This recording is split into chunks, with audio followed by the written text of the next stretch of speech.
We have a housing problem in the UK, and it's going to stop many people from ever building wealth.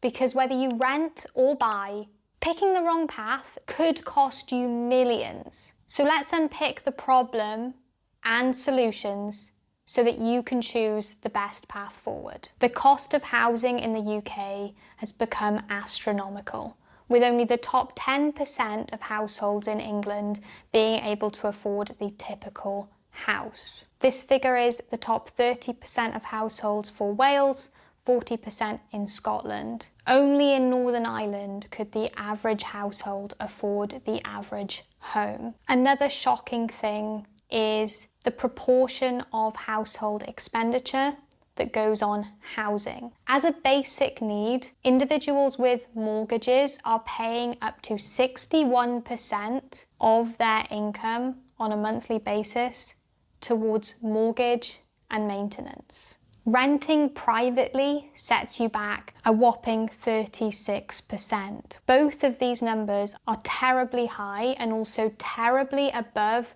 the recommended rule of thumb, which is less than 30%. And it goes without saying that these costs have a knock-on effect on our standard of living in other areas. Because with housing being so expensive, how can we afford all of the other things that make up this cost of living crisis? The cost of buying is another real issue, and one that is potentially going to stop you ever making progression in your wealth building journey. So to illustrate the point, I have taken the average house price from a mere 10 years ago and compared it to today. It has gone up from 200,000 to 300,000. And what this means is that if you buy the average house over a course of 25 years at today's interest rate, you are paying a grand total of almost £475,000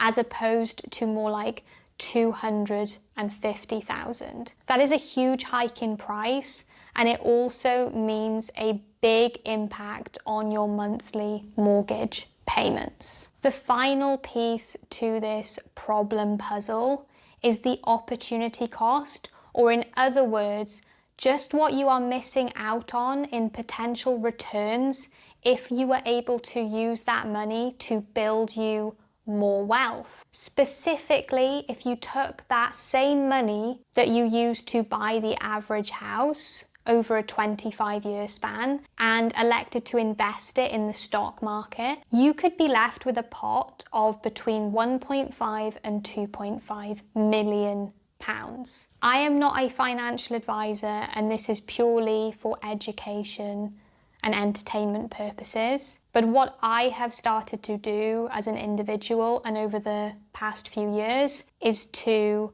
diversify between paying off my home and investing in the stock market. Moving on, and I want to share with you the potential solutions and start thinking about alternative ways to get around this housing problem. So the first idea that I have is essentially to share the burden. People may want to apply this solution in different ways, which lends itself better to your own situation. But essentially, the more people that you have on your side, the better, because you can pool your resources. Did you know that the average household income of first-time buyers in the UK is currently £73,000? I don't know about you, but I personally have never earned anywhere near that on my own. It's actually equivalent to about 2 times the median full-time salary, which just shows that you essentially need to have 2 people working together to afford to buy a house today. And this is why, whether or not you are going to buy,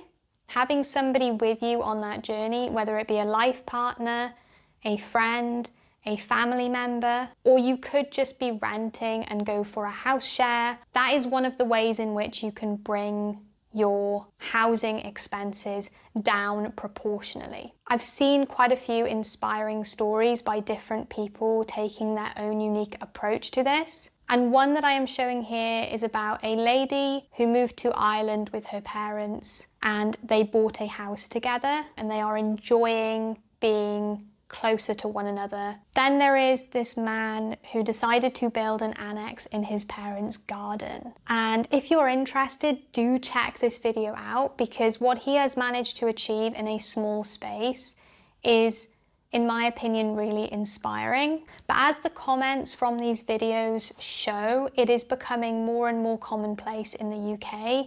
And whether it be out of necessity or not, I think it's useful to just really lean into the positives and to open our minds as to what we really value in life and whether or not we should be paying all of this money to buy a house, or if there's an alternative. Because going down this route doesn't mean that you will forever have to live with somebody else, but what it can do is it can enable you to build up some initial investments so that you can start to make some money back.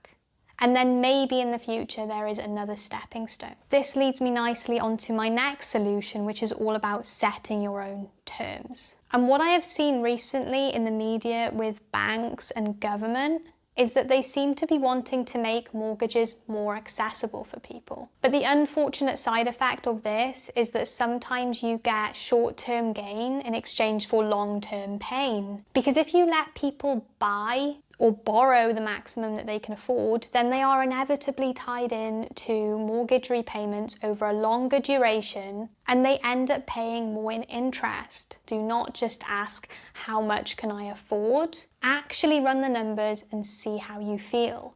To illustrate the point, I have taken that average house price and I've tweaked a few things. So the first thing that you can consider doing is to borrow less. If you borrow £50,000 less, then over the duration of the mortgage, you expect to save £100,000 in total. The second thing you can do is to overpay your mortgage, which is of course made easier if you borrowed less to begin with. But essentially by paying more and reducing the term in which it takes for you to pay that mortgage back, you are building up equity at a much quicker rate, and you are also having to pay less interest. So again, if you buy the typical home, but instead you pay it back over 20 years as opposed to 25, you can then save yourself about £50,000. And the really great thing with this is that you can mix and match. So maybe you borrow slightly less and you also over repay, and then you are on the path to really make a difference. We are very fortunate to be in a situation where we own over half our flat and we only bought it back in 2020. I'll link the video where I go more in depth about our mortgage in the description below, but I have a third solution for you. And remember when we talked about the opportunity cost? Then this is really where this third solution comes into its own. But it relies on you taking some advice from the previous two solutions. It relies on you getting that little bit of breathing space so that you can start to put this money to work. Because wouldn't it be great to have money work for you as opposed to always having to work for money? It has become so much easier to start investing, and you could do that today if you wanted to. The best way to go about it is to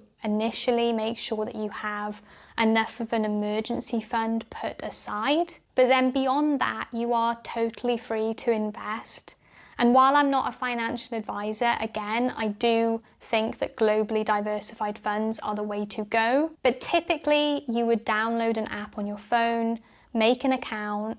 It usually takes as little as 10 minutes to do so.